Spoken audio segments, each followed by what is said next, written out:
then you like until it works, and that can take a lot of time. But I mean, it's like then you have these kind of things that are in the way, like dogmas. Like you need okay, what kind of let's start somewhere. What kind of colors should I use? And I should use let's see what I want to make it difficult for myself. So it's like the worst colors, the evil colors. What are the evil colors? The evil colors could be, for example, the skin tone, which is not really the skin tone of anyone. It's like the skin tone of someone with a liver disease. And this other brand will make a skin tone who's like yellow. I'm not sure what kind of disease, but it's definitely not healthy. The hopeless tones. So I start like having these kind of 5 or 6 tubes. Like this should be the one who should be dominating, and it should be striped. And that's a really bad idea. Okay, so you want me to make a striped painting, you want it to be a nice painting, a good painting, and you want it to be like, you want it to be serious? Super. That's gonna be difficult. And then you start painting it over and over again and trying to make it work. And then, and then what should I add to make it work? I mean, you could add some orange here. You put just a little bit in until it works. But how come you did these rules for yourself?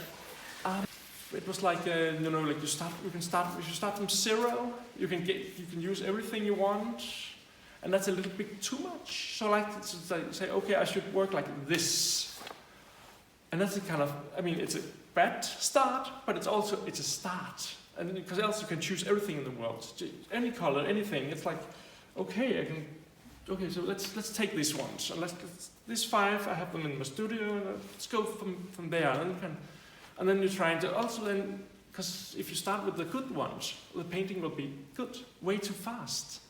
And you're like, it's not that difficult to make that work. Like, oh yeah, this is blue and blah blah blah. It works. And you want something that you can save. You want to be something you can be nice to, like the colors that need help. So in a way, by creating obstacles, you force yourself to work longer with the painting. Yeah, maybe? Definitely. Yeah.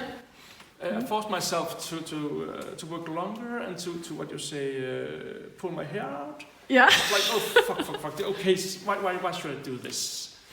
Why couldn't I just make a normal one who looks like something? And you can paint it one time and then it's there. Instead of like, okay, you do it over and over again. Also, there are this idea about like I like this idea of alchemy that 1 and 1 will be 3. Like this should be something else. This should be amazing. Like if you put all these terrible things together, it would be fantastic. If it works, that's another question. But there's something kind of poetic to it. Like okay, this is terrible. That makes great. Yeah. And that's a kind of a thing. So that's also an issue when I paint.